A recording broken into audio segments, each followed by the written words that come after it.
Welcome to Chronocosmonomy, the independent research project, and today we're going to talk a little bit more about the solar apex and what that means.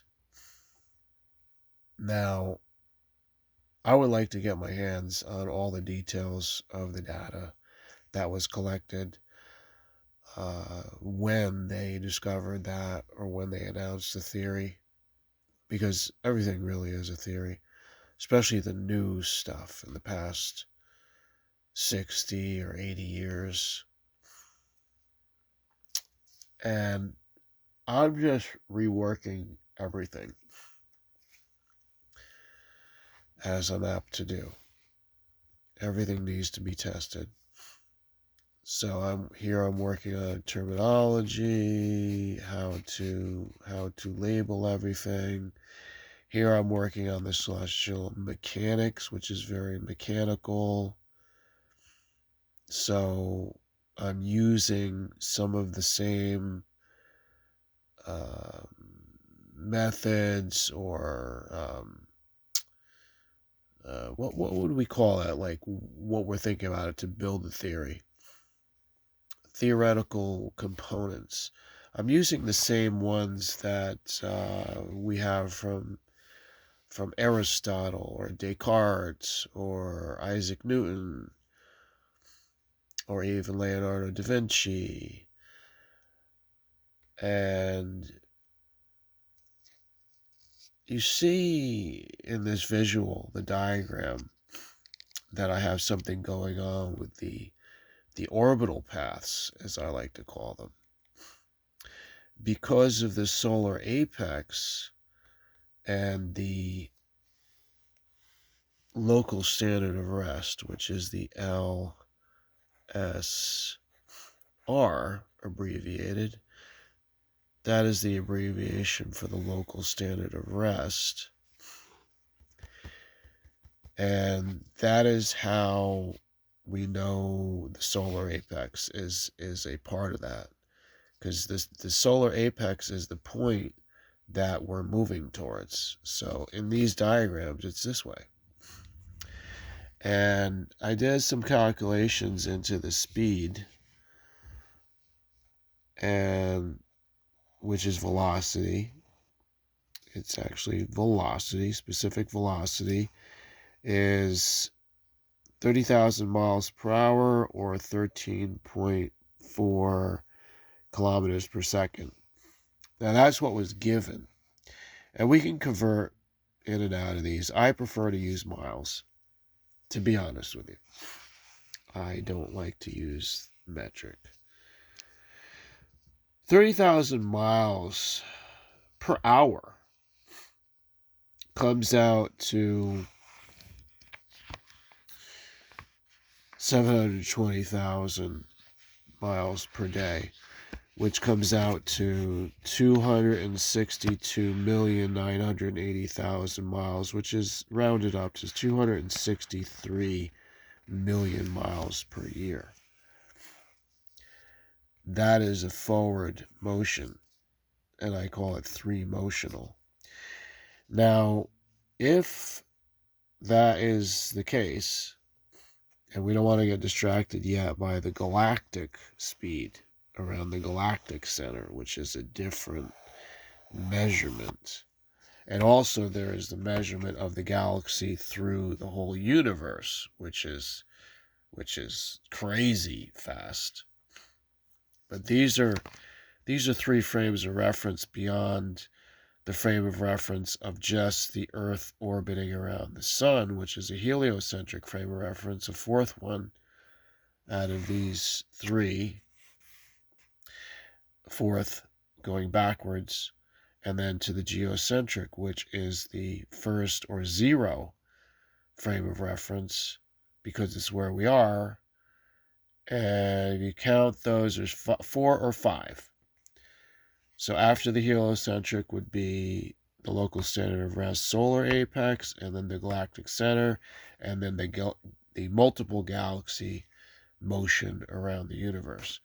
So those are like nested eggs. You know that metaphor that they use with that toy or that creation, invention.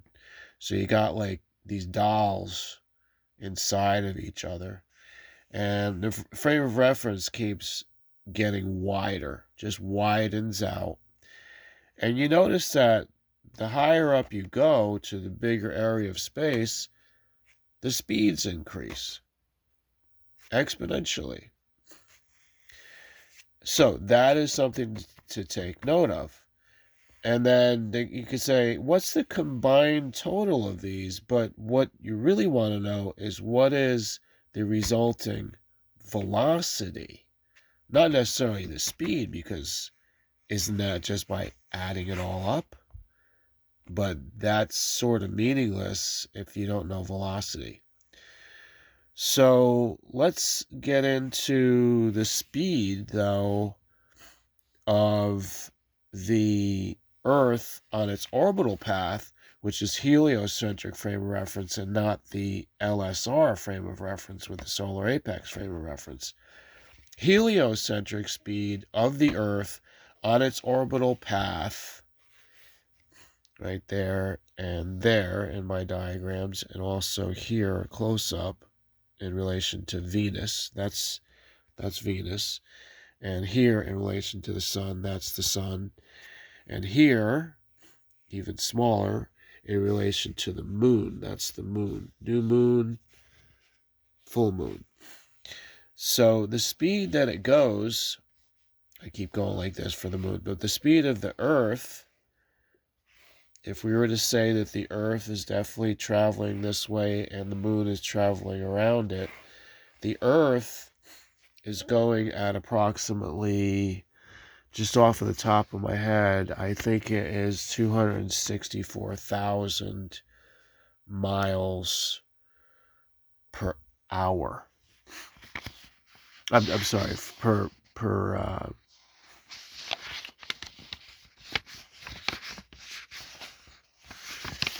let me look that up because I didn't write it down. I don't want to say it wrong because a lot of times, by the way, these are all spontaneous videos. A lot of times I have to do things off my memory, and sometimes, like, I corrected myself 4 days ago. I made a video, and then I noticed what I said, that the lunar nodal cycle of the nodes, which I don't know if I have a diagram here of that, but the nodal cycle was basically, I said it was more than 20 years. I meant to say, and I was in error when I put that on the video, I meant to say it's less than 20. Okay, that would look like this. 20 years. I said that it's more than 20. I should have said it's less than 20 because the actual figure is 18.6 nodal cycle. And that is the lunar nodal cycle, not another node, but just the lunar nodes. 18.6 years. So when I'm saying the speed that it covers, I think it's the orbital path is of the Earth around the sun, heliocentric frame of reference. The Earth around the sun is, I think it's 560 to 80. I forget the actual figure. 560 to 580,000 of miles. Okay? So how you figure out that is we have the radius, which is approximately 93K miles. That's radius, R, little r. And then you just do multiply times, what would it be, pi times pi. You would get circumference. So it'd be this figure.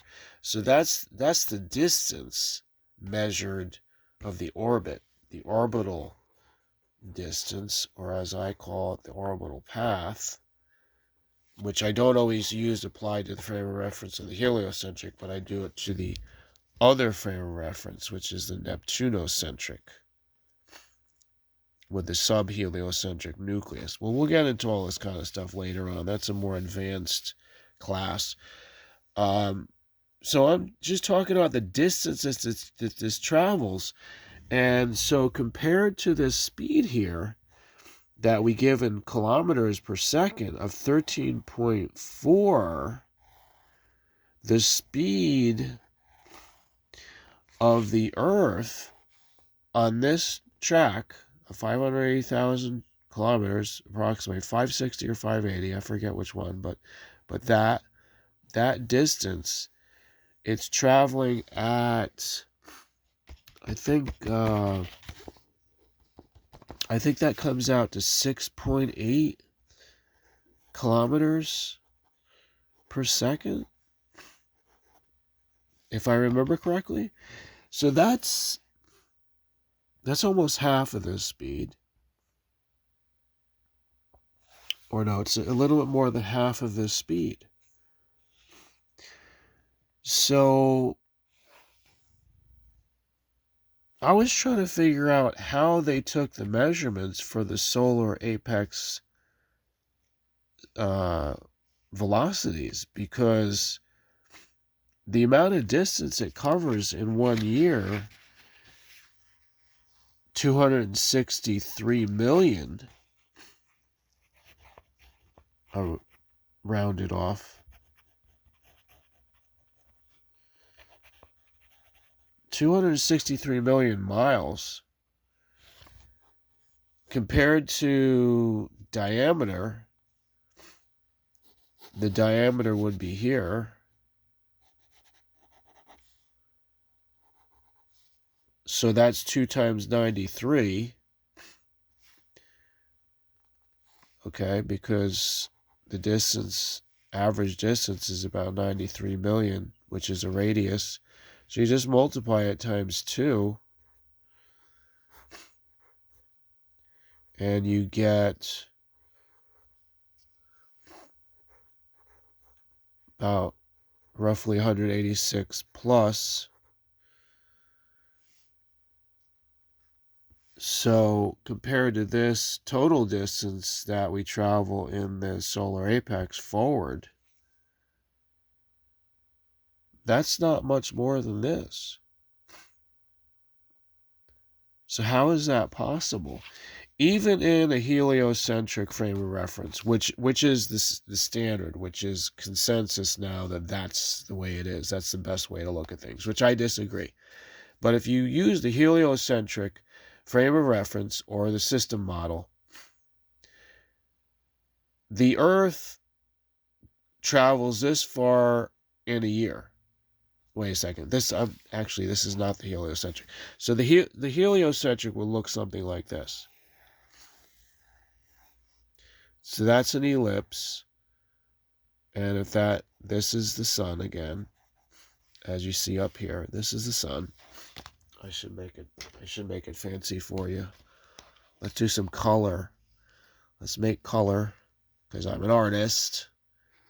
Gotta make it pretty and interesting.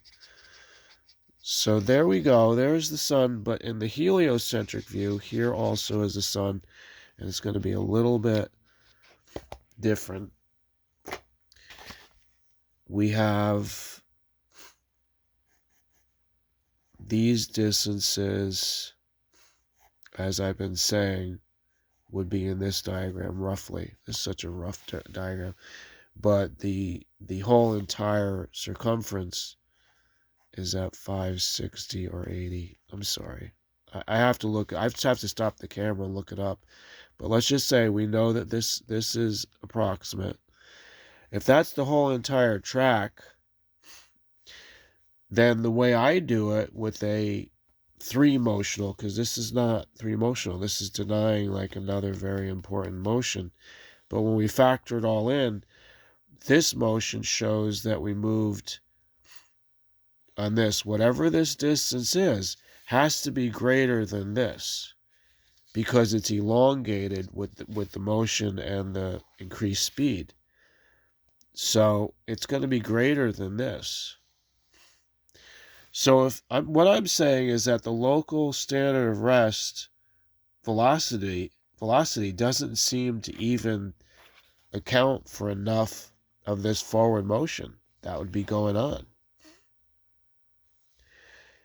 And if there was forward motion considered in the heliocentric, it would just go forward and then go backwards. So the speed would be in half of a year.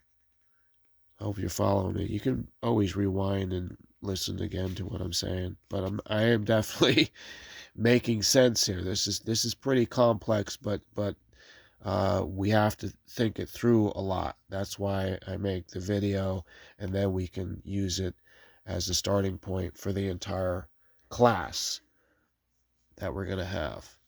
Classes on this. Ongoing, continuous, or the class that would happen repeatedly, periodically. So in 6 months, the forward motion would be this, if you measure it straight, would be 186 million miles in 6 months. But if you measured on the curve, it would be half of this, which would be either 280 or what's half of this? What's half of 580? Oh yeah, 280, but half of 560 is why am I freezing up? Because I'm looking through the camera. Sorry. Well, it's bugging me out. 280 and half of 580. If you have to do it the longhand way, half, you divide it in 2 to this. That's 2, 4, and 8. How many times? No, I'm sorry. How many times is 4 going to 18? How many times is 2 going to 18? And that's 9. So 290. So anywhere from 280 to 290 million measured on the curve, but 186 million that it travels forward, and then 186 that it travels backwards. But look at this figure over here. 263 million total forward motion. That's not, that is lacking. If that's the speed of the forward motion, it doesn't seem to make sense. At 30,000 miles per hour, doesn't seem to account for the motion that we are already having just on the orbital path. When you factor in that if the whole solar system is moving at this speed, that means that the sun is also going at that speed forward.